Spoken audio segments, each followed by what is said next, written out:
So, welcome to the WeRB podcast. I'm super excited because today we have a special guest on this podcast, and she is known as the Beauty Dr. Oz. Not only a master beauty educator from Atlanta, Georgia, but a makeup artist icon, and you were recently aired on the American Beauty Star show. So, okay, welcome to the show today. Tell us a little bit about your background, like where this journey started. I know you have so many aspects that makes you you, and I want to go into all the deets. So, tell us. Well, Yeah, gosh, where do we start? start from the beginning. I would say from the beginning. Yeah. I was born in New York in Ooh. 19. I was born in New York. I was actually raised in Detroit, Michigan. I was raised by a single mother who has been my inspiration my entire life. She is a dance professor at University of Michigan, so I was raised in the arts and the theater, and I've just always been a creative person. Mm-hmm. And I found my own avenue or my niche in the beauty world as an artist. So I've been a professional makeup artist, hairstylist, and beauty professional in general for 11 and a half years now. I moved to Atlanta to start that career. And, here we are 11 years later. Oh my gosh. I love it. I love it. I'm sure there's so many stories you can share about your journey and where did you first start in the beauty industry? Was that makeup?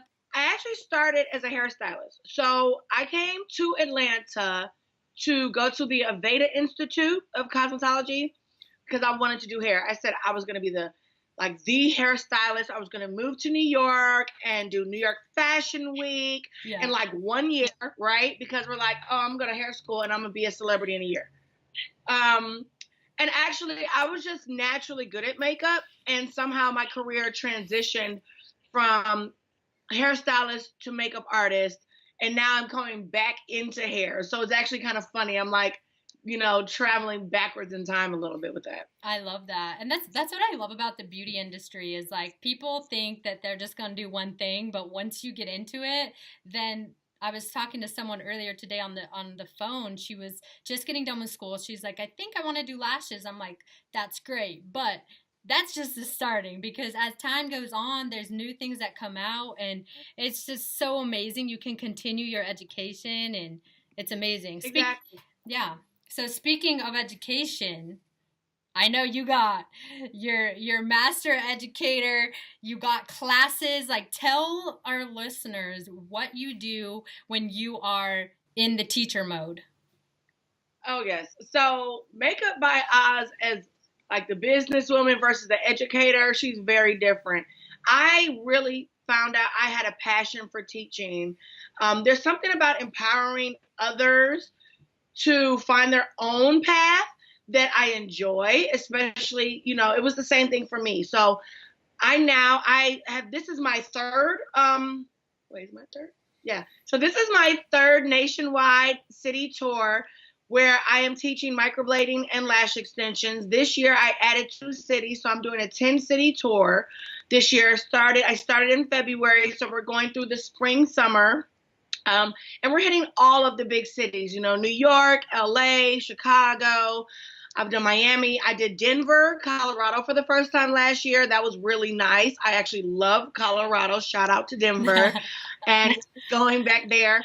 I enjoy it because I get to really get some one-on-one connection with aspiring makeup artists, aspiring estheticians, people that might have been in the field for a long time but are, just trying to find something new to do, to add to their repertoire, to add to their list of services.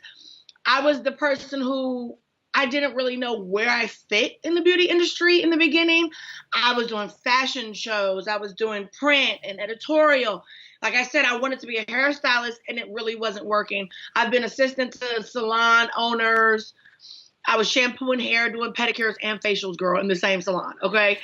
So being able to just be well-rounded and being able to connect with women and some men, on a different level has been an enjoying experience for me. And I'm it's about the coin, really, at the end of the day. So if I can help you get some money, then it makes me happy.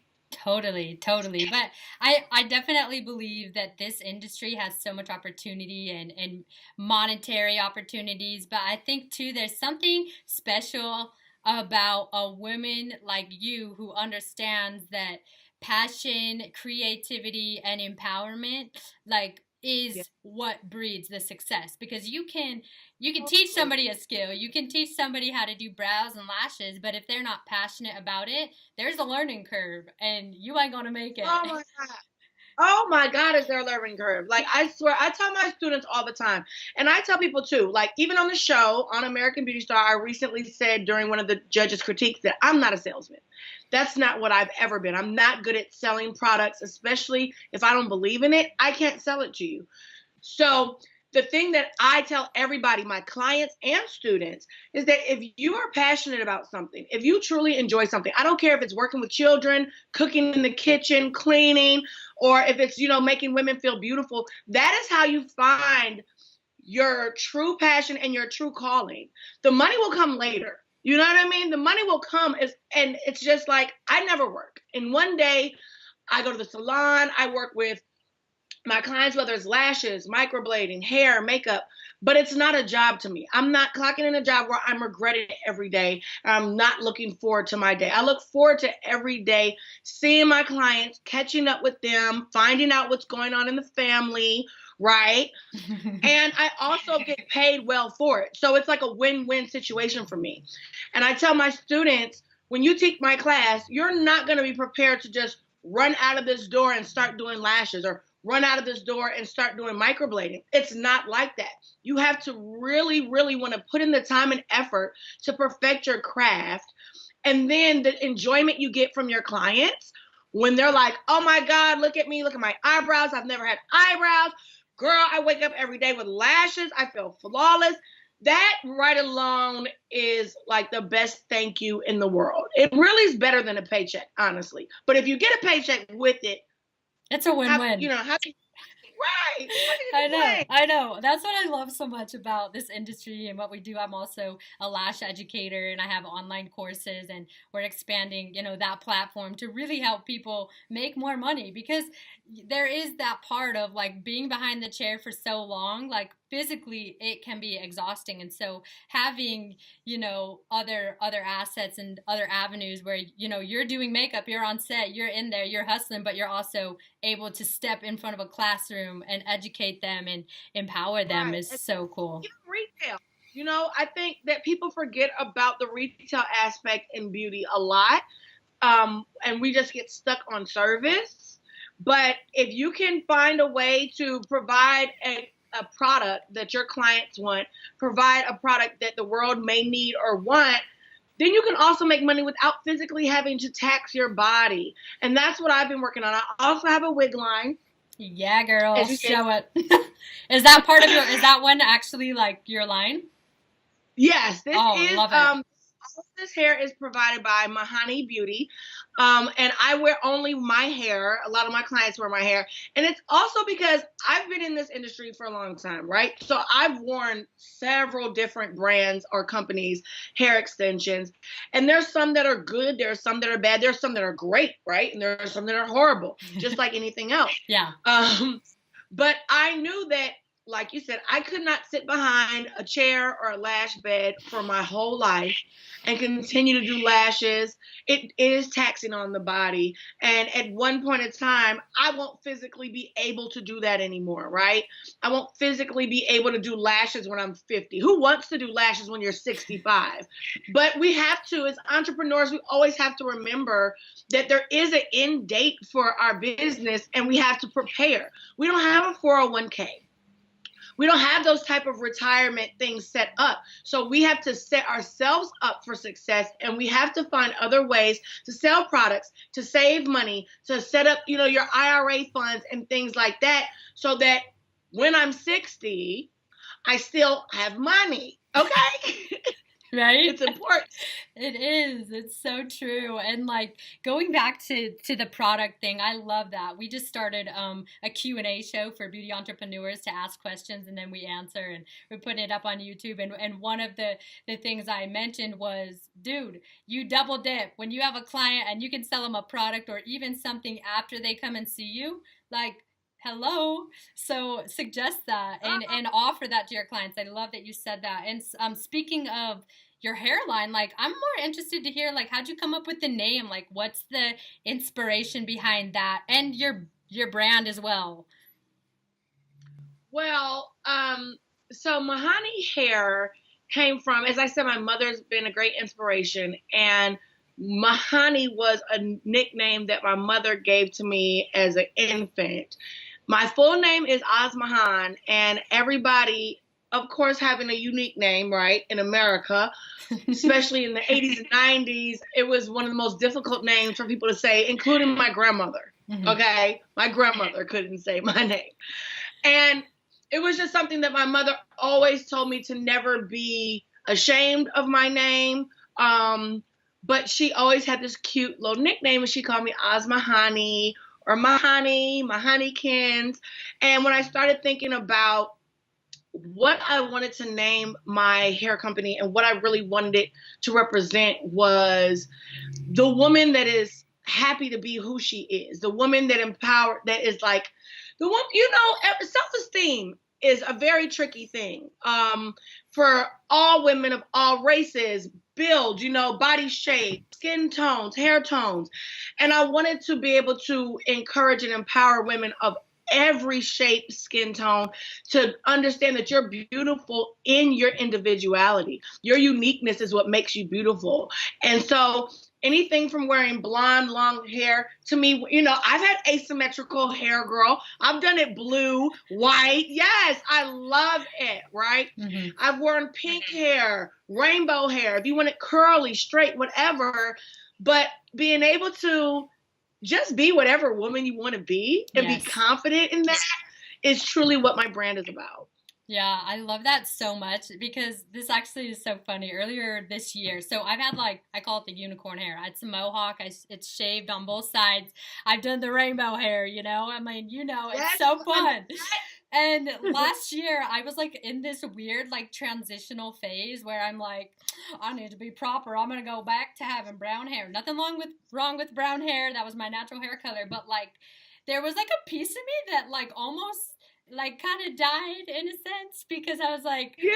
I'm like, no, it's so fun. It's so fun. And you can be whoever you want to be. Just because your grandma, your aunt, your mom's telling you that your hair's too crazy doesn't mean that you have to believe them. My grandmother, before she passed, God rest her soul, my grandmother, I was in hair school and I saw her in the nursing home and I had this bob that was black, but it faded into a blue tip. Okay. And I swear to God, for an hour and a half, my grandma just looked at me. She said, why blue? Why blue? That blonde, brown, why blue? And I'm like, Grandma, I like it. It's blue. But why blue? She just could not get past the fact I wanted blue hair. And I think that, me having blue hair was just me being able to be proud of who I was in my individuality. Mm-hmm. And I think that every woman needs to understand that pride. They need to feel that pride. Mm-hmm. I don't care if you're a redhead with freckles, or if you want to be blonde, or if you just want to be, a nice mocha brown, Mm-hmm. or if you want to be, pink, peach, and yellow at the same time. You're all beautiful in your own right. Yes. And you should be able to switch it up and do whatever you want and feel the same way about yourself. Oh my gosh, I love that. I love that. Speaking of empowerment and self-image and self-confidence, what I know that being a colored woman in this, the transition of, however long, the last decade or whatever, where did you find your empowerment? Because I know that there's so many women out there that have been, and whether you're colored or whether you have, different insecurities or something, whatever, where did you find that empowerment to really speak out and step into the light and really just be you? Well, as an American woman, it definitely came from my mother. As I said, my mother has been my inspiration in so many ways. As she was a single parent, she was somebody who also followed her passion in dance and did not conform to what her family thought or what society told her she should be. And she has truly, truly been my biggest fan and supporter my entire life. Wow. From playing 6 instruments as a child because I didn't know which one I wanted to play. It didn't matter though. If I said, Mom, I think I want to play the flute, she'd find a way to get me a flute. If I wanted to play basketball, you're going to play basketball and we're going to get you some Nikes and you're going to be on that team. So no matter whatever I wanted to do, it didn't matter what realm it was in.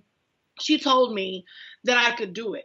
And I think that spoke bounds over truly like where I decided, my life was going to go and the confidence that I have grown to have. Of course, I had my insecurities as a kid. Kids are mean. And so I was definitely having teased and bullied about my name, about my appearance, all those things. But my mother has always told me I was beautiful. She's always told me that I was smart and brilliant and has basically told me like, stop playing yourself. Like you're better than what you're giving yourself credit for. Wow. And that has truly made me who I am today, made me confident in who I am today, and confident enough to instill or try to instill that confidence in other women every time I meet them. Dude, I can feel your passion. I'm like over here like, yeah. Women empowerment at its finest. Yes. So, hashtag, okay. Oh my God, I love it. Okay, so this is kind of going off the same thing. I've realized that being a business owner, being an entrepreneur, you have to live in like a certain parameter of values. Like it's like for me, I have my core values of what I stand for, and every decision I make for my business or my company or people I seek out to be on the podcast have to be aligned with these values. And I know that I could feel it, and energetically I was connected with you on IG. I'm like, this lady, I got to get her on. So what are your values, and like how does that show up in your decisions and in your things in your business? So my values, when it comes to being a businesswoman, I definitely believe in quality over quantity. No matter whether it's the products or the people that I work with, the stylist I choose to hire, lash techs, right? I am somebody who I believe that you have to be proud of what you do, but also you have to perfect your craft. And you also can't shortcut, right? So I don't use cheap products from China, okay? Right? No shade to people that do. I'm not going to cut costs in that way. And I also, when it comes to the way I teach, I have had students inquire about, training with me, but can I bring my own supplies, or can I take only half of your class? And I'm like, first of all, I don't even know how ballsy you are to ask something like that, right?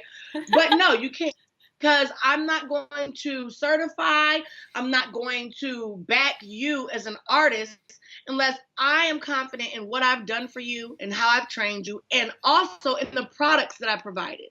Yeah. Because there are a lot of, as a lash educator, there's so many things sold on Amazon, and I'm like, girl, you can't put that glue anywhere near me or my clients' eyes, okay? And you're definitely not going to say you were trained by Oz using it, right? So I think quality is something that in this industry, sometimes people lack the importance of that, and having the moral ethics to make sure I'm not just trying to upsell somebody on something to make a quick buck. I've worked for people before where I had to say, I'm not going to sell your cheap beauty supply products at this, 400% markup rate when they could go across the street to the beauty supply and pay $3 for it, literally. And I've literally told them, girl, if you want this, go across the street. It costs $3. Yeah. I'm not going to sell it to you for $20. Yeah. So I think that having those ethics and those moral values has kept my business in the forefront and been able to keep me a successful business owner for this long period of time. You know, now I've had my brand for 7 years. I've had my salon for that long, and we're not going anywhere. So yeah, I love it. I love it. And I think like that just shows so much about who you are as a person and being authentic and being true to those values, because I know so many people that, you know, they're chameleons. They're like, you know, I'll kind of go here and there, and I feel like that just causes eeriness in your business when you're not sticking to those values and you're not like, no, I do not stand up for this. I don't care how much money you want to pay me. I'm not going to do this. I'm not going to do that. Like, that's where the longevity comes in, you know? I turn down clients, and a lot of my clients, as you know, right, if your client trusts you for one thing, they'll trust you for everything else. And my clients, I don't do nails, but my clients go to my nail tech. My clients will go to my tax preparer. My clients go to my attorney. They go to anybody I recommend them to because they trust that I'm giving them my best. And if I will do it, then you know I'm going to tell you the truth, and then it's going to be worth your time, your money, everything, right, etc. So I've had clients where they're like, I'm allergic to lash extensions. I've gone like to 5 different places. I've been to extreme lash people that weren't extreme lash certified, and they just itched really bad and they swelled up. They're like, but Oz, I want to try again. No, I'm not about to do your lashes. No way. But Oz, I just think no, ma'am, I will not touch your eyes. Thank you. Goodbye. We can do your microblading. I can do your hair, whatever it is, but I'm not going to do your lashes. And months later, years later, they come back and say, Oz, you know what? I should have listened to you, and I tried to go somewhere else, and it happened again. Duh. Of course it did. And I wasn't going to do it. And they're like, it didn't matter. You would not take my money. No, I'm not taking your money. I'm not going to take your money when you're already telling me you've had issues prior. I'm not just here like, oh, girl, well, come on and lay down. It's going to be different with me. No, it's not, because I understand the ingredients that are in lash adhesive, and you're going to have the same reaction no matter what. Yeah. Okay? Yeah, that's so true. And that reminds me of also too, you know, like the people that are like, your prices are too high, so they don't go to you. They go to spend $25 on Groupon for a free a full set, and then they come back like, my eyeball's swollen. And it's like, Okay, bye. yeah, okay, Oh, now you fit. You want to book that lash removal service, sweetheart? Yeah, I know. And I tell them, you book that lash removal. And they're like, can I get my lashes taken off? No, you can't. You can get them taken off today. All right. And then we're going to wait 24 to 48 hours. And then you can come back and I'll put on a full set. Okay.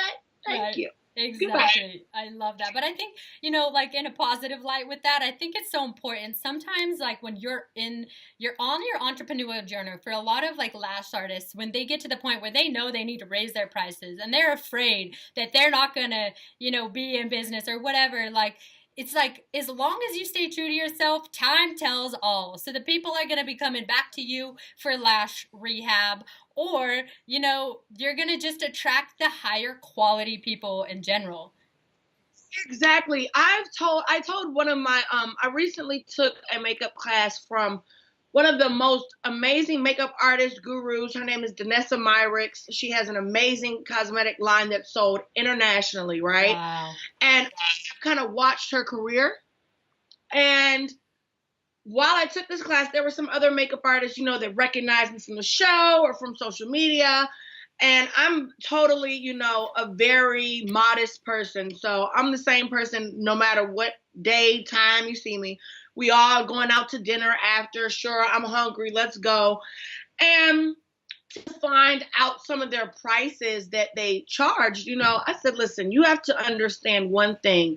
You can't shorten you can't stump your growth or basically make your value lesser than others just because there's competition out there, just because there's other makeup artists that are doing it at that price. If you're consistent, mind you, consistency is key. So if you have the skill level and if you're consistent, charge what you believe you should get, period. I don't care if you think it's $200, $300 per face. If that's what you believe you deserve, then you should charge that. And the clients that believe the same values will come.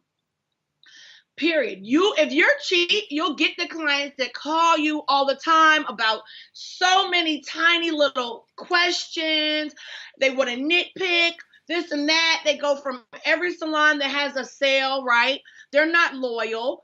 But if you have a price that is steady because you know your value and you're not going to cheapen your value, those are the clients that will be happy to pay you $300 for your lashes. They're ecstatic, and they're there every 3 weeks for their refills, and they're coming for 4 to 5 years. Okay? Yes. That is very important. Yes. And I tell people all the time. Now, mind you, if you're not consistent, practice some more. You might need to work on some things. But once you get to that level, charge what you want to. I've gone up and down in my prices several times within my career. And right now, I'm back up. And I'm probably going to go back up in a minute. Yes, queen. So what would you say to people that because I know that there's a lot of people listening that have, been, whether they're doing lashes, makeup, hair, whatever, and they're at that point where they want to raise their prices, but they're afraid. What advice could you give them to really just step in their power and do it? I would tell them, as an entrepreneur, you've already beaten the odds. Right? You've already beaten the odds by taking the risk to start your business, one. Secondly, you have pursued this as a full-time, part-time, whatever passion and career to where you're really investing your time in it. So don't stop there, right? There's no reason to stop your growth and, okay, well, I've gotten so far, but now I feel safe. No, keep pushing towards the goals that you have. It's okay if you lose 5 clients, 10 clients, because now you're working smarter, not harder. So as long as you have to give yourself that raise. There's nobody out here. You're not working for some large corporation where you get to have your yearly review and they give you this raise. You have to make yourself the boss and give yourself that raise because you deserve it. I love that. As entrepreneurs, we put ourselves on the hook. So if we don't show up, it doesn't happen. If we don't give ourselves a raise, we're not making more money. So I love that. Period. I love that. Period. Point blank. Do you get the picture? Get with it, girl. Okay, so this is a question I have. Where do you get your inspiration? Like being a makeup artist and doing hair, what inspires you? How do you get in that creative space to create new things? I'm inspired by so many different things at such different times. It really kind of just depends on what month it is, right? What I'm looking at. It could be something on television. It's been February, and so February is Black History Month. I've been inspired by a lot of amazing Black women in history. I did a 3-piece collection for Black women in Motown. So I was definitely inspired by Diana Ross and Aretha Franklin and Tammy Terrell. And that's just February, right? Springtime, I was inspired by flowers and tulips. I mean, I can be inspired by anything. I can be inspired by waterfalls. I can be inspired by your super cute haircut, right? It's that's one of the great things about being creative, that you can pull inspiration from anything. And it truly is just, I'm a Gemini. So I'm one of those people that just kind of go with the flow. I am totally like a social butterfly, over here one day, over there the next. Yeah. So it just depends. Totally, it depends on what day it is and what I'm looking at. Oh my gosh, I love it. And your energy, you're just so positive, and you just have this nature about you that I'm sure people just want to always be around you. So it's like a win-win. When you're trying to bring the people in and they want to be around you, it works out. So have you always been that way, or were there times that you had to learn how to be more expressive out there? I've always been very expressive. What I've actually had to learn was how to control how I allowed people in my life, because I am the person that's like, hi, I'm like this girl next door. I'm everybody's friend. And, as a child, as a teenager, and as an adult, I've been manipulated and taken advantage of by friends and family. And so it's taken a little more time and some good days and bad days, to learn to keep my circle smaller, that everybody doesn't deserve me. Wow. Right? And that's a self-confidence thing that I had to learn. And somebody told me this. One of my friends, I said, baby, everybody doesn't deserve to have you in their life. And until you can understand the value you bring to other people, you may not understand how to protect your own energy in that way. So I've learned how to protect my energy, my home, the people that mean the most to me. I give the world what they want, and then I walk away, okay, and let you guys have her over there, and I go home in my own little cocoon. Yes, you have to learn how to do that. Like last year, I was, it's funny you bring this up. Last year, I said my lesson was learning discernment, because I'm the same way. Like I'm like, I love you, you're my friend, let's hang out. I used to be, and now I feel like I'm trying to not be jaded, because reflecting back, I'm like, you have these realizations of like, oh my gosh, like I was taking advantage here, and it's like it's hard not to get jaded. Genuine, and you realize how quickly you're like, I have been such a good friend to this asshole. How dare she? Why do I care so much? What is that? Why? Why would you do me like that, girl? And you realize that is the world that we live in, but you also have to find a way. I've always had to find a way to not let it change who I am. Yes. And just because you're a pickle, okay, doesn't mean that I'm going to be a bitter Betty. So I just had to learn how to keep certain people at a distance. As I've learned, somebody else told me, you got to love people from a distance, girl. I love you still, but I'm going to love you from a distance. Mm-hmm. That's so key. And that's what I'm learning. I feel like I went into like a Hermitville, which has been really good for my business, because I'm like, let's do my thing. I'll do my thing. But I'm so grateful for those lessons, because I still am learning to just be me and put myself out there still, but also have discernment and know like, okay, this doesn't feel right. Like more so trusting my intuition versus like feeling like I need to be everybody's everything. Totally. I mean, God has blessed us with that women's intuition, and I swear to God, we don't ever really listen to it, Like, it's one of those things, and we always are like, damn it, I felt something, and I just was like, no, girl, you're tripping, when really, I was telling us the whole time that this probably isn't the best idea. Or maybe you should do this a little differently. Or maybe you should not go there that day. But we're just like, nope, I have to go. I have to be there, and I have to do this because I gave you the word.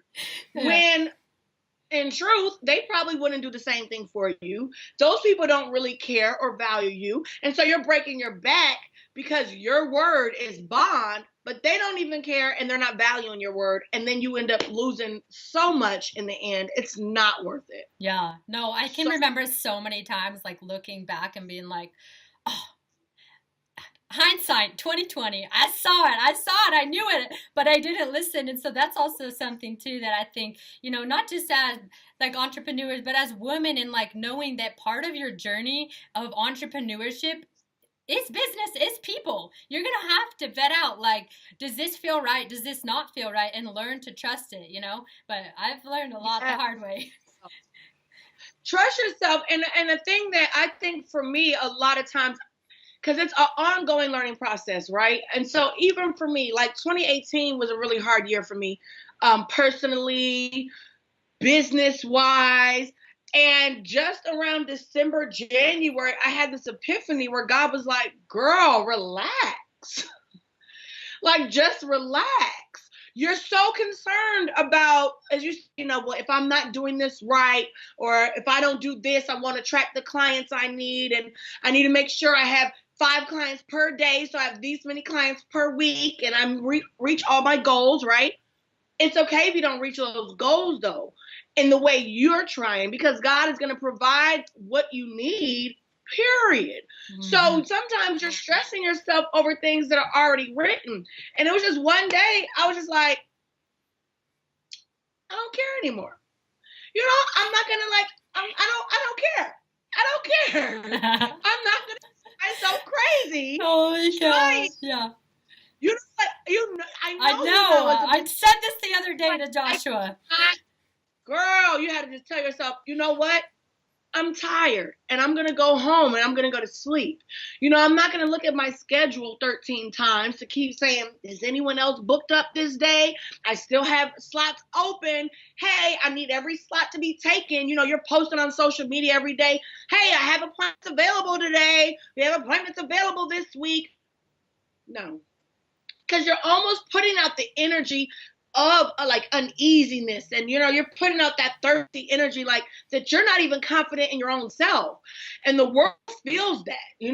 So I literally have, like, in the last 2 months, I just said I'm doing whatever Oz feels like she needs to do in that moment, and I'm not going to stress over the classes and the workshops and the products and the wig line and the marketing and the hair this, and I'm not going to stress over it anymore. I'm going to let it do what it's supposed to do, run its course. And when I feel right about what I feel about, I'm going to do it. And if I don't, and I want to go home and take a nap, I'm going to go home and take a nap. If I want to go get a massage, I'm going to go get a massage. And then I'm going to get up and do lashes tomorrow, when I have those clients. You have to learn how to trust. You have to learn how to trust how far God has taken you, to know that he's going to keep you on this journey. He's taking you where you want to go. As long as you've been diligent, you've been working hard, you're not being lazy, you're being good to people and encouraging people, and you're not, putting bad energy in this world. You're going to be okay, sis, okay? It's just you need to take a breath sometimes. Yes, I agree so much. And I think that's a lesson. I literally said this to Josh the other day. I'm like, it feels so good to just literally not care, and not in a way that I don't give a flip. It's literally, I just don't care to feel the burden and the weight on my shoulders. And it's like, I know I'm doing the thing, so I'm going to just let go and not care. And it makes the journey so much better. Girl. And honestly, I think that sometimes, like, God just wants you to do that so he can really be like, girl, I'm already in control. And all you're doing is messing it up by trying to do too much, right? Yeah. So when you actually let go, I've let go, and I've had, like, these last 2 months have been so lucrative without me even trying. Like, I'm like, okay, so there's 3 more students registering. Oh, okay. Like, I had like a $3,000 hair sale that I didn't even notice for 3 days. I felt bad. I had to refund the girl her shipping. I was like, I'm sorry. Didn't even see this. Here's your shipping back, but your hair will be to you in 3 to 5 days. That's freaking tapping into it. Like, your intention is there, right? Because I think people think that letting go means that you just throw your hands up and you don't do anything and you do this wishful thinking. But no, it's like you're doing the work, but you're almost just like, the intention's there, and that's why it's happening. You intend to be abundant. You intend to do this. When you're out there putting desperate energy out there, it does not. It's forced. It's forced. You're stressed, and you're like, listen, I'm doing exactly what I need to do, and that's it. Not trying to be like, all right, so what's next? What do I really need to do? Well, I really need to figure out something to just wow everybody. And it's like, girl, no, you don't. You're already done enough, okay? I was going to say, for you, yeah, girl. But, yeah, you'll be shocked. Like, it doesn't matter what level your career is in. I feel like if you're passionate about your career, you're always striving for more. There's never an end goal. And for me, even transitioning, my end goal is not even in the salon. So my end goal is to be an Academy Award-winning makeup artist. You'll have that written right here, time-stamped. So you'll know when I get that, baby. You're going to be like, I was the first person she said it to, first interview, okay? Yeah. But I've had to realize that, I'll do the lash clients I have to do, the microblading clients I have to do, whatever I have to do. The stylists that need to work in the salon, they'll come when they need to come. God will put the people in my life that I need in my life. I don't have to look for them. Not actively like that, right? Yeah. You put it out there and they'll come. As long as you believe and you put it out there. Of course, You got to put it out there, though. So that's why I said, it's like as soon as I said that, I've just been like so relaxed. Like, oh my God, I can breathe better. Girl, I can breathe better. My attitude towards my man is better. I'm not like this total bitch every day because I'm like, I don't want to hear it. I got shit to worry about, right? Yeah. So now I'm like, oh, well, I get to be creative again. Sometimes you lose that passion a little bit because you're so stuck on the business and the numbers and the facts that the passion that got you where you are, you kind of lose it a little bit. Yeah. So I'm happy to be back in the creating mood, back into the inspiring mood. And I'm like, listen, whatever money is supposed to be mine, whatever success is supposed to be mine, where my salon is supposed to be, it's going to be there. There's nothing I can do about it. It will happen in God's time. I'm just going to sit here and watch the show. I love it. I love that. Wow, I got the chills right now. Preach, girl. So speaking about your boyfriend, speaking about your cute fam, your daughter, you're a mama. So tell us a little bit about that, and how do you balance that out? Because you got your hands in a lot of pots, girl. Oh my gosh, it's definitely it's new. It's a new thing for me to really, like I said, I had to be like, business didn't have to come first anymore. And mind you, Aubrey loves everything girly, so it actually makes her dad mad now. Now she's 5. It makes her dad a little mad now because she doesn't want to spend as much time with him. Mm-hmm. She's not as much of a daddy's girl because she's such a girly girl. And he's like, well, babe, you want to come sit at the house with me? Because, of course, we work on the weekends, right? So on the weekends, she's like, no, I want to stay up here. I want to stay at the salon. And she'd rather stay at the salon and watch the girls, get their hair done, talk about makeup. She'd rather and sit on her iPad than sit in the house with her dad. And it just breaks his poor little heart. But being able to, truly let go, as we said, has allowed me to make more time for them and to be like, no, I'm not working today. I'm only taking clients from 9 to 12 because we have to go to Snow Mountain. Oh. And my baby and we're going to go sledding, and she's going to go play in the snow because she's never seen it in Georgia, So it was like doing those things, of course, right? Doing those things have just been, it's been a learning lesson. It always is. It's empowering, but it also motivates me when I talk about, finding the right way to sell products, finding, that residual income. We're looking into real estate investments and other things so we don't have to physically work as many hours to provide the lifestyle that we want for our children, grandchildren. I want to leave a legacy. I don't want to leave, debt for my children. I want to leave them with money. I want to leave them with businesses, with properties. And so we're building on that right now. That's what we're working on in 2019, girl. Yes, queen. You just are like on a freaking rocket headed to the freaking moon or whatever planet's way out there, the furthest one. She's headed there. Watch out, world. Oh my gosh, I love that. You're so amazing. I'm just so inspired by you. And so what's your message to the world? Like, if you could say, this is what I stand for. This is what I want people to be remembered with my legacy. Like, I want people to remember me as with my legacy. What would that be? Oh wow, that's such an intense question. My legacy. You're good with these questions though. What would I say? I would think, oh God, makeup stains. This is the story of my life. Makeup everywhere. I would say the way I want to be remembered is, honestly, I just want to be remembered as the girl that loves to make other girls feel beautiful. Mm-hmm. Mm-hmm. Like, it's something that is so amazing when you work with a bride who looks in the mirror and feels so beautiful that it brings her to tears. or you work with, so recently, every year I do a breast cancer giveaway for a breast cancer survivor, or even a woman who's dealing with breast cancer at that moment.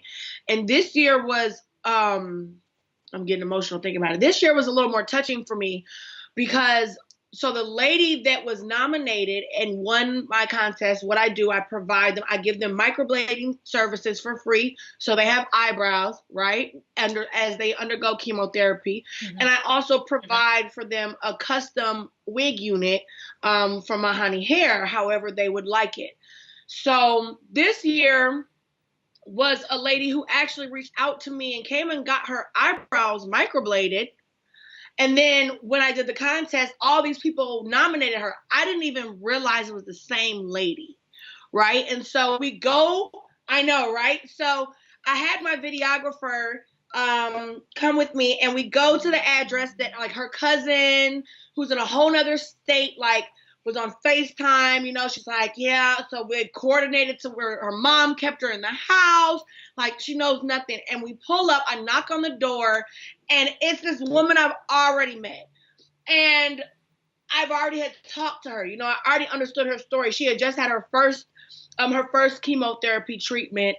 And now she just recently had her first procedure. She had her vasectomy. She is cancer free now, and to be able to just be a part of that whole journey, and to be able to make her still feel beautiful and proud when she's feeling at her very lowest, right? Like, we all feel bad when you're so weak and you're sitting there, you're looking at your children and your family, like you don't know if you'll be here in the future. To be able to just take a moment to still have that self-care, and to feel beautiful when you don't think you are, we were just totally bawling and crying. So I think that is what is the most important thing about my career in general. And what I love doing more than anything. I tell people all the time, I don't care about the celebrities I've worked with. I've never been a fan, right? I love empowering women of everyday life to make them feel like they are the celebrity, because they are. You're a celebrity mom to your kids, to your husband, to your sister, to your mother. You're that person in, the world and in their life. So it just really makes me happy. I'm sorry I'm emotional about it though, but are you kidding? Don't apologize. I love that, because that's what sets people apart. There's so many people that say it's about this, it's about that, it's about, I just do it because it makes me feel good. Like, if you're not tapped into the bigger vision, to the bigger purpose, to really truly making an impact, because you don't have to be a life coach to make someone's impact. Every single day you are in purpose. Every single day you show up because you know that you're going to make them feel like a celebrity, because you truly mean it in your heart. And that's where I feel like, where the true success is. It's those moments, but that's where you're going to be here for a long time. Yeah, and it reminds me, every year it's another reminder of how blessed I am to just have another year of life, because I think a lot of times we take it for granted so much, and we're just like, every day I have to do this, and you're complaining, when it's like, girl, somebody may not have a tomorrow. Somebody's fighting really hard for their tomorrow. So be grateful that you're in a space where you're only worried about what you're cooking for breakfast. You dig? It's so true. I love that. I can feel your passion over here. I'm just like, yeah. So what would you say? So there's a lot of makeup artists out there that like aspire to be somebody. They already are somebody, like you said. But everybody is the ability to see another human, no matter their success or outward appearance or monetary gains, and be like, we are the same, and I see you, and like, I can tell you see people's souls. You see them for who they are. And that's why, you're able to make such an impact. But what about the people that are just starting out that haven't really found that yet? Like, what can they do to be seen and to get out there and get more gigs and really, continue to grow as a makeup artist? I always tell people, anytime I'm at a speaking engagement or whenever I'm teaching a makeup class, I like to remind people, first of all, in this world of social media and all these YouTube bloggers and stuff, don't compare yourself to others, okay? That's one of the hardest things and the worst things you can do as an artist is if everything you look at, you're looking at someone else's work and you're like, oh, I need mine to look like that. No, you don't. Find what you're great at. Find your niche. Find what it is that you enjoy doing. And you do need to perfect your craft at that point. As long as, some people are great at natural beauty. On Instagram, you have these crazy cut creases with these 15 different eyeshadows, and you're like, I can't get it blended right. That's fine. You don't have to, because that's not your lane, baby. What you need to do is focus on what you're doing, perfect your craft, and then once you've perfected it, go out there. Go out there, market yourself. Go to the mall. Real cute. I used to walk around beat and snatched every day because the more I looked, right, the more I looked like what I wanted other women to look like, I attract them. And they're like, oh my God, I love your lashes. Oh, your hair is beautiful. Thank you. You know what I do here? Here's my card. Oh, I can tell you're a makeup artist. They can tell when you're a beauty professional. So if you walk around with the confidence and then your skills, okay, match your gab, when they actually sit in your chair, they're going to be so happy with the service that you provide them that they're going to be a forever client. I pretty much have only clients I've ever lost is because my prices got too high for them. Charge what you're worth, baby. That's it, boo. I love that. So let's tap in. I know the season is rolling, and there's some people that have and haven't watched the American Beauty Star. Tell us about your experience getting on the show. What was that like? How has it impacted your life? Like all the deets. Oh my gosh. So the producers reached out to me about being on the show. I honestly wasn't very familiar with the show at first, but my mother was, which is what's so funny. She's like, "What? It's about beauty and hair and makeup, and that's what you do." So I was watching it. I'm like, "Of course, Mom, right?" Number one supporter. Number one, I told you. So they reached out to me and told me, they were interested in me being on the show because they were familiar with who I was and my brand. And I auditioned for it. I did, the normal thing that everyone else has to do. I still had to, send in an audition tape, even though they contacted me directly. And once I got the call saying I was going to be an official contestant, like I literally was dancing in my salon on the phone. And the reason why I was dancing, mind you, I've been on television a few times. I've had a few little cameo moments because I've worked in TV and film for so long. But what made me happy was that Sir John, who was somebody who has inspired me as an artist, as a Black man in this industry, and of course, like if you get to touch Beyonce, you know what I mean? Your goals, like you're the GOAT, right? So when I found out Sir John was the mentor on the show, I was like, is Sir John going to be there? Because if he is, you can count me in. That's all I needed. That was it. If Sir John is there, if I get to meet that man, I'm ready. Can I be there today? Yeah. So we filmed it. Of course, we've already filmed it right now. We're about halfway through the season, and we don't know who actually wins the show because this is season 2 and they did a little twist. They're actually going to do a live finale. So we've only filmed up until the second to last episode. So we have our top 3 finalists, and we're actually filming a live finale in New York coming up in a few weeks, actually. So we're still waiting to see who actually won American Beauty Star season 2. But it was, I mean, of course, right? If you get to do what you love to do, it's going to be an amazing time, right? So I'm able to just do hair, makeup, and just be in this creative space. So I was like in heaven the whole time. And I got to meet some really dope artists. all around from, Kendra, she's in Seattle. Lucy is from Australia.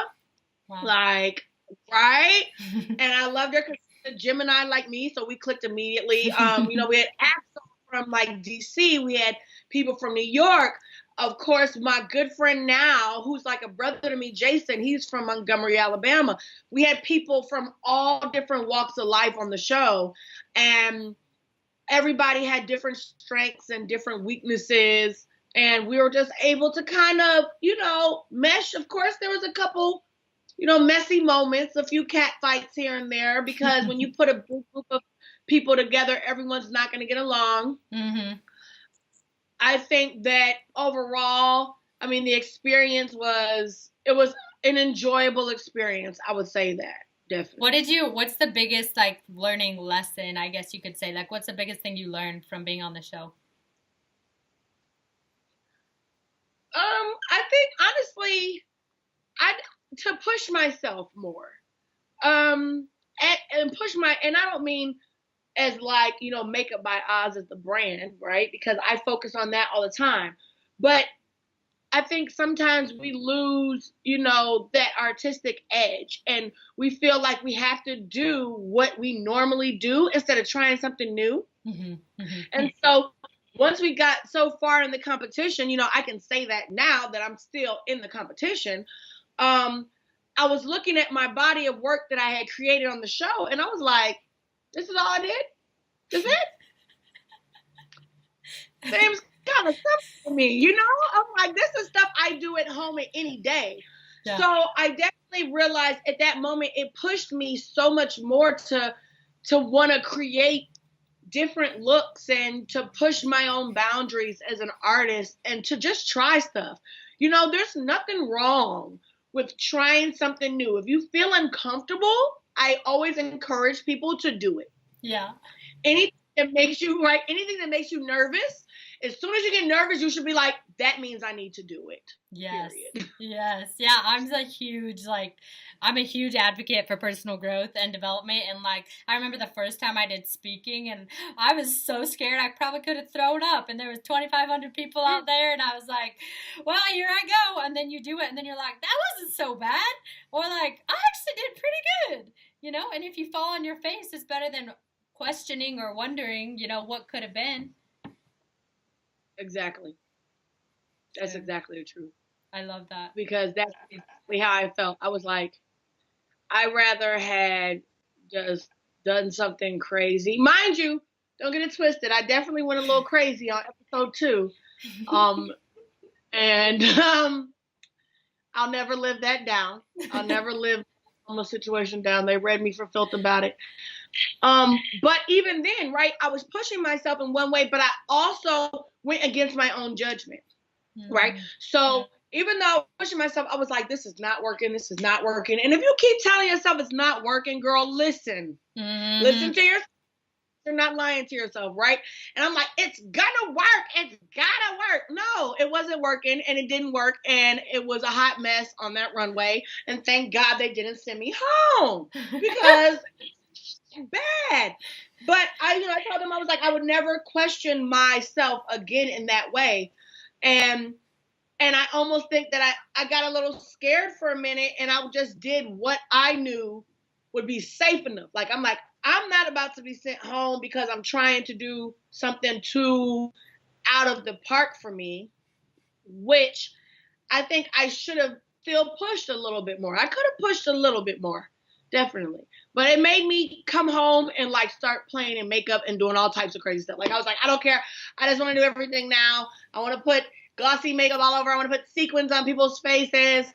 I actually have always had a interest in special effects makeup, but I definitely want to divulge into that way more. So it motivated me to think about actually going back to school. Coming out to LA, I want to go to Cinemas Makeup, I don't even remember what it is right now, but there's a certain school because the creative director is V. Neal.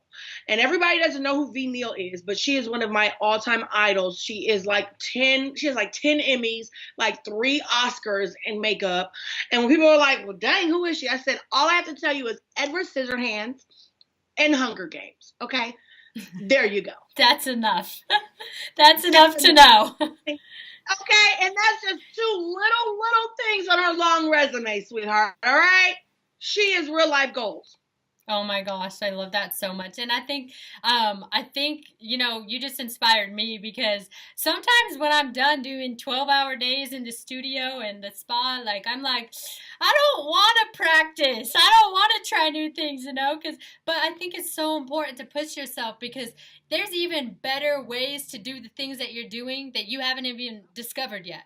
To save time, to save product, to save money, and it's just like, different, you have to try different things and be creative. And also just to explore, right? Just to use your brain in a different way. Because I think sometimes once we get into, the swing of things and we get into a certain pattern of behavior, and I'm doing lashes the exact same way every day. I'm like, yes, girl, you want classic, you want glam, girl, I know what lengths you want, or you want a cat eye, whatever it is.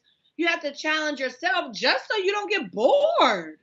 Like, because if not, you'll be bored in your own passion. And that's when your passion starts to kind of turn into a job again. Mm-hmm. And you're not as excited to do it every day. You know what I mean? Yeah. Especially, like you said, when you got those 12-hour days and your elbows start hurting, you like, listen, these hands is cramping out. What? My neck. What am I going to do? You're like, I got to do something else. Something. Can I figure out something? That's actually how I started doing microblading because, I love doing lashes. Somebody introduced microblading to me. I saw how cool it was because it was so cool to me that I was like, this is a tattoo and it looks like hair.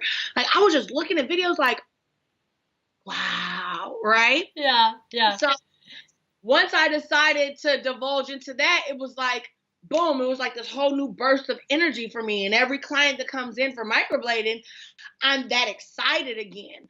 I love my lash clients, but it's like there's no excitement anymore because I've been doing lashes for 6-7 years now. Yes. So it's like microblading. Oh, this is still, even I've been doing it for 3 going on 4 years now. It's still new to me because I'm like, there's so many different patterns and strokes I can do. And everybody's skin is so different that, it's going to react differently. And I do men, I do women, I do hairlines, hair restoration.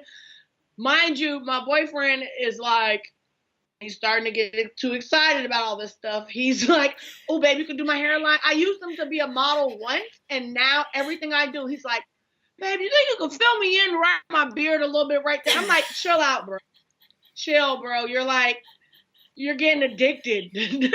That's so funny. I know. I started doing Joshua's brows, and he's like, I think I need a brow job. Like, where are you at? I'm like, to be tucked up right here. And it's like, sir, since when did you start paying so much attention to yourself? Yeah, now he's gonna start coming in and ask for like the little freckle above the lip soon. Exactly. Oh, girl, I love that. It's so great. You're so amazing. Oh, you too, sweetie. So, what else? Is there anything else that you want to share with the listeners that you can think of, like inspiration, beauty entrepreneurs, starting your journey, continuing on when you don't feel like it? Anything? Oh, God. That's definitely, always, you can go on and on and on and on and on and on about, pushing through those obstacles and those hard days and those hard years as a business owner. But I'll just like to say, I always like to tell people to continue to educate themselves, right? So it's not just for passion reasons, but business-wise. We have to remember that we are entrepreneurs and we're creative and we love what we do, but you have to be savvy business owners. So make sure that you're taking your business classes, learn about, finances, get you a CPA, okay? So you can actually really see where your money's going, because I remember the first time in 2014 PayPal sent me my 1099, and mind you, I only use PayPal for like deposits for clients. I wasn't doing full payments, and my PayPal would pay for my classes, right? My students would sign up, and they'd usually pay through PayPal. And they sent me something saying I made $90,000 on PayPal, and I was like, "What? When? Like when?" When did I make $90,000? I said, and that means that I actually took home way more than $90,000 because PayPal said I had $90,000 go through their payment processor. And I had, don't believe me, it wasn't like I even had $10,000 of savings. Okay. So I really, urge people to pay attention to their finances. We work in a cash business a lot of times. Yes, it's different. So now we're using Cash App and Venmo and Apple Pay, all these things, but you're constantly getting cash in every day and you're not really seeing where you're dispersing it. Whether it's reinvesting in the company, buying new product or inventory, paying for marketing, whatever, but you need to see where your money is allocated so you can truly understand how to budget everything properly and remember to pay yourself. Like I said, one of the biggest things I started doing last year was starting to save. I had to start saving, like truly saving and putting money into an IRA, putting money into other accounts that I don't touch or won't touch. So, because you're so quick to transfer that savings back to checking. Okay. Oh, I do it every, it's like, you know what? I need that money right now. So you have to have that willpower and have that strength to be like, no, that money's gone. Because if not, like I said, when you're 60 or you're 50, and I plan on retiring in 5 years, okay, so we ain't even gonna go to 50, or even 40 something. But I just know that I have to, everybody, you need to plan and think of yourself as that Forbes company, of a Fortune 500 company. Don't think of yourself as a small business owner. Because if you think of yourself as a small business owner, you will always just be a small neighborhood business. And might be broke when you get old too. Totally. I totally agree. And I think too, like that also means like expanding your vision, because there's so many people that are like, I made it. I opened my own salon. I do booth rent and nobody owns my schedule. I own my schedule. And then it's like something happens. You get in a car accident or whatever. It's like expand your vision, expand what you're doing besides just being behind the chair. Like what was it for you that allowed you to be like, I'm going to that next thing. I'm going to the next thing. It sounds like you've always kind of been that way, but I know there's a lot of people that are like, what's next? Like they think that this is it. I think fear is the quickest way to failure. And that's in anything, in any realm that you work in. Like one of my best friends is totally the opposite, right? She's in corporate America. She's like a director. She has over 100 and something employees that work directly under her, has been working for a corporation for 14 years, right? And me and her argue about these things all the time. She's like, I deal with budgets and I deal with millions and millions of dollars. And I'm like, girl, but you don't understand the entrepreneur struggle. We don't have millions of dollars to play with. But she has taught me so much, because she's like, you keep thinking of yourself in this way, you're going to stay in that lane. Wow. You won't grow. You'll stay in that lane. So until you start looking into, other ways and just other means, start really seeing how you market and start handling your customers in a different way. Make sure that you have like a professional image, your logo. I tell people all the time that they take my lash class. One of my icebreaker exercise is, what is going to be the name of your lash business, right? What is your social media, IG, or whatever your tag name will be?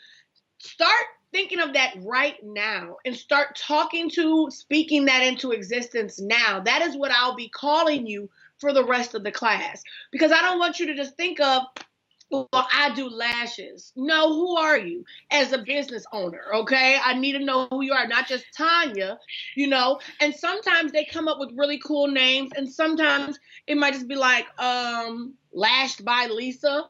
And I'm like, you know what? That's true. but you're at least getting those wheels moving and thinking about that. And then you can always change and edit and improve things along your path. That's the great thing about being an entrepreneur. We make our own rules. I can change my logo when I feel like it. I can change my brand, especially as you're building. You can definitely change a little bit more. Now I've been told a few times I've been so established as Makeup by Oz that I can't change Makeup by Oz. And I've been fighting with that. I'm like, I don't believe y'all. I think I could be something else. I think I could change my name if I wanted to. They're like, but you're Makeup by Oz. Your website is makeupbyoz.com. Everybody knows Makeup by Oz on Google, on Facebook, on Yelp. That's who you are. And I even have a problem with that, right? So I'm like, me as an established person, if I have a problem with that, I feel when you're growing, you definitely should never let anybody put you in a box. Totally. And I think that the word can't is just as a dirty word as any other dirty word. The word can't, like you can't, what? Why? Who made this rule? Who told you couldn't do that, I love to call people out. See, and that's the thing I do too. I will call you out in a flash, okay? I don't care. You're not going to say you can't do anything. I said, no, you don't want to. That's what it is. You could if you wanted to, but you don't want to because you don't want to put the work in. You don't want to put the time in. And you think that something's going to happen in overnight success. There's no such thing as an overnight success. Everybody, like, okay, if you think of music, right? Her just won all these Grammys. I'm obsessed with her as an artist. But most people be like, well, I just heard about her right now. Her has been signed to Atlantic Records since she was 14 years old. Okay, so right now you guys heard about her, but she has been releasing music for over 7 or 8 years, probably 10 years. So there's no such thing as an overnight success. It's just that when it's your time to shine, all of a sudden you're going to be shining, baby. But you got to put the work in. You got to put the work in to get to that level. So when you are shining, you're putting out amazing work. Exactly. And people can really appreciate what you're bringing to the table. Yeah, that speaks volumes because it's like when people try to, like, when you see someone, like, blow up, and this has happened, I'm sure you've seen it many times where you're like, what the hell? Like, you came out of nowhere. I've been in the trenches for years, and, like, how come you're just skyrocketing up, it seems, right? But then usually those are the people that go down the fastest. Not that it happens all the time, but it's like... That's why I tell people all the time, I don't care if you're in lashes or makeup or hair or whatever, don't worry about what you see on social media. Sometimes you need to log off. And I mean not log off for the day, log off for 2 to 3 months, okay? I don't care if you have to spend a couple dollars to have somebody else post for you and get social media management and you don't see anything, because I tell people all the time, you're comparing your real life to someone else's highlight reel. That isn't their real life either. They've just learned how to portray or show a different image on social media than really what their life is. Everybody ain't walking around flawless every day. Everybody's not driving a Rolls Royce every day, girl. They probably rented the daggone Rolls Royce. Yeah. Okay? Places you can rent that, sis. I know those things. And if the lash business, like this girl just started her own lash line. Girl, you know how many Chinese people DM me every day talking about starting a lash line? Girl, you could too if you want to. It's not big, and it does not mean that she's better than you. It doesn't mean she'll be more successful. All it means is that she's trying to find a quick way to make some money in the industry, and it won't last, period. Word. I know. I love it. You get it. I feel like I've known you for a really long time, and we're just flowing. I love it. Everything you said, I'm like, holy shit. Yeah, I just went through this. Oh my God. Yeah, I had that realization. Yeah, last year this. I'm like, yeah. Man, I think one of the best things that's helped me, and I guess this is just, like I said, where God has decided to have me, because I have friends that their careers take off in 3 or 4 years, and I've definitely looked at other people and been envious and, compared my success to others. My boyfriend hates that. Like, he's like, I always feel like you think you're not doing enough. That's why I told you how to stop caring. I had to stop caring because I'd be like, listen, it seems like she's doing so much. Seems like they're doing all of this all the time, and I'm still where I am, and I just see this growth. But truly, you don't know who's financing it, who's faking it, who's really out there, who's going to have the longevity. I know this isn't just like a trend for me. This is what my passion was, and this is my forever, right?